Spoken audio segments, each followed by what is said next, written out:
bienvenue dans le premier épisode des carnets de l'agroforesterie. Les carnets de l'agroforesterie, c'est quoi? C'est une série de mini-vidéos avec du partage d'expérience, des rencontres avec des éleveurs et des agriculteurs et du conseil technique pour vous donner les clés pour concevoir et réfléchir votre projet agroforestier.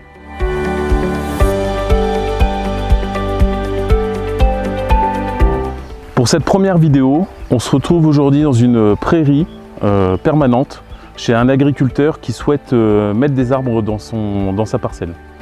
L'objectif ici, ça va être de vous donner les bases de réflexion pour concevoir votre projet agroforestier. La première étape consiste à poser un diagnostic.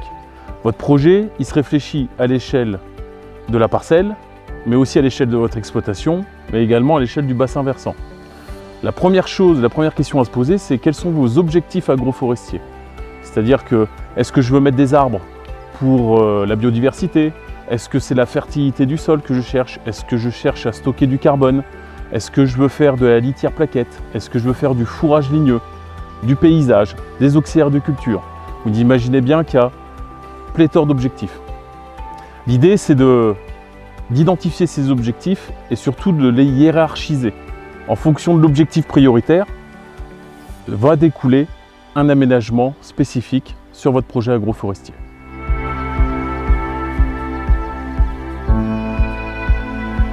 Ce qu'il va falloir prendre en compte, c'est le contexte pédoclimatique, c'est-à-dire déjà quelle est la nature de mon sol. Alors quand on veut mettre un arbre dans une parcelle, là le cas d'une prairie, l'idée c'est pas d'avoir non plus une analyse exhaustive. Ce qui va nous intéresser, c'est la texture, la profondeur de sol. Est-ce que mon sol est compact ou est-ce qu'il est friable? Est-ce qu'il y a de l'hydromorphie temporaire, permanente? Quel est mon pH? Est-ce que j'ai de la présence de calcaire actif? Tout ça, ce sont des indicateurs pour le choix des essences derrière. À côté de ça, il va falloir aussi réfléchir à l'échelle de la parcelle. Quelle est la topographie de ma parcelle? Quelle est son orientation? Quel est son existant?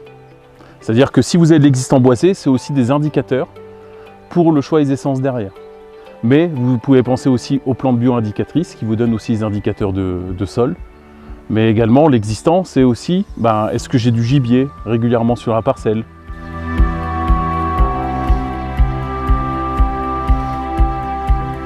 Il va falloir aussi réfléchir le projet en fonction de votre système et vos moyens de production.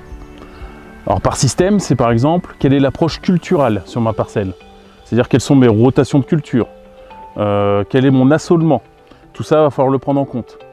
C'est aussi les moyens de production, c'est quel matériel je vais utiliser.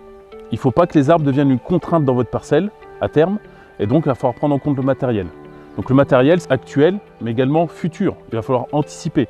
Une fois que les arbres sont dans votre parcelle, ils y sont normalement pour la vie.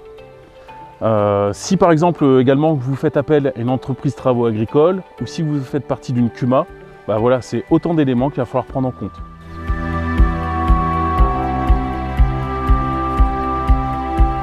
La première question, c'était pourquoi planter? La seconde, c'est ai-je le droit de planter?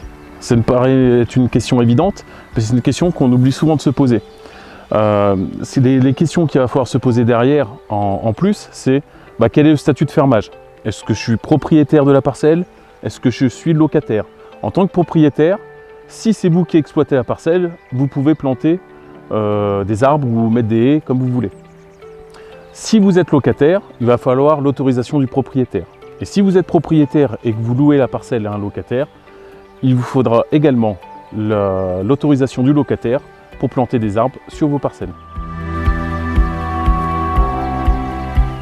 Ce qu'il faut prendre en compte, c'est le contexte réglementaire. C'est-à-dire, est-ce que je peux bénéficier toujours des aides PAC en fonction de la densité de plantation que je mette en place? La deuxième question, c'est est-ce que j'ai une ligne électrique sur ma parcelle? Est-ce que j'ai un fossé? Est-ce que je suis dans une zone Natura 2000? Est-ce que je suis dans une zone de captage?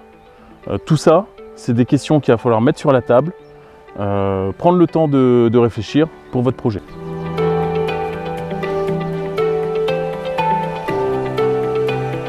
Il va falloir également se poser la question du temps. Un projet agroforestier, c'est pas anodin. Ça va vous demander environ 10 heures par hectare et par an pour des projets avec des densités de plantation à 50 arbres par hectare. La question aussi des compétences. Est-ce que je vais pouvoir moi-même gérer les projets? Est-ce que Dans mon entourage, j'ai quelqu'un qui peut m'aider? Est-ce que j'ai un technicien à proximité? Un projet agroforestier, une fois qu'il est planté, ce n'est que le début. Le plus simple a été fait. Maintenant, il va falloir faire un suivi sur plusieurs années. La question du coût également. Quel est le budget que je peux consacrer à mon projet agroforestier? On considère qu'un arbre isolé ou en alignement, donc l'arbre vraiment individuel, coûte entre 15 et 20 € hors taxe par arbre. Ce coût-là englobe la totalité des fournitures, donc protection, paillage, le plan, également le conseil, le travail du sol et une première partie de l'entretien. Sur les haies, on va être sur des montants qui vont osciller entre 6 et 15 € mètre linéaire de haie, en fonction si la haie est simple rang, double rang, si 100% des plants sont protégés, si j'ai des arbres de Auger. Toutes ces questions, elles doivent vous permettre d'établir un premier diagnostic. Alors c'est une liste de questions non exhaustive, mais l'idée c'est d'identifier les freins et les leviers pour votre projet agroforestier. Il faut partir du postulat que chaque parcelle n'est pas adaptée à un projet agroforestier. L'arbre doit être un allié de votre activité agricole et non pas une contrainte. On est vraiment sur l'arbre producteur et protecteur.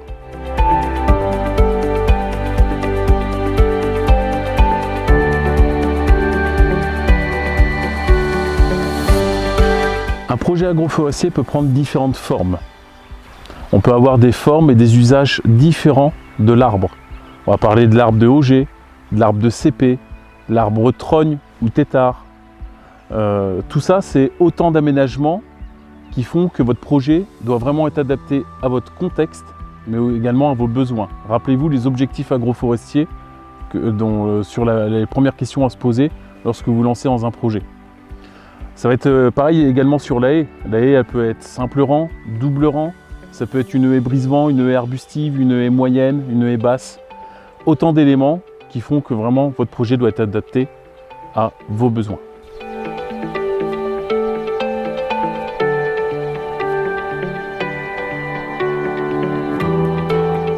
Une fois que vous vous êtes posé les bonnes questions, que vous avez commencé à réfléchir à votre conception, l'aménagement. Alors dans l'aménagement et conception, il va y avoir aussi la question du choix des essences. C'est-à-dire qu'il va falloir des essences adaptées à votre sol, au contexte pédoclimatique, mais aussi à vos objectifs. Pensez également qu'il y a des essences potentiellement toxiques pour tout ce qui est bétail. Pensez à les retirer de vos projets. Une fois que vous avez posé ces questions-là, il va falloir maintenant anticiper sur la suite du projet. C'est-à-dire qu'un projet agroforestier, c'est quoi? C'est une bonne préparation de sol. C'est choisir des bons plans. C'est choisir et mettre en place du paillage.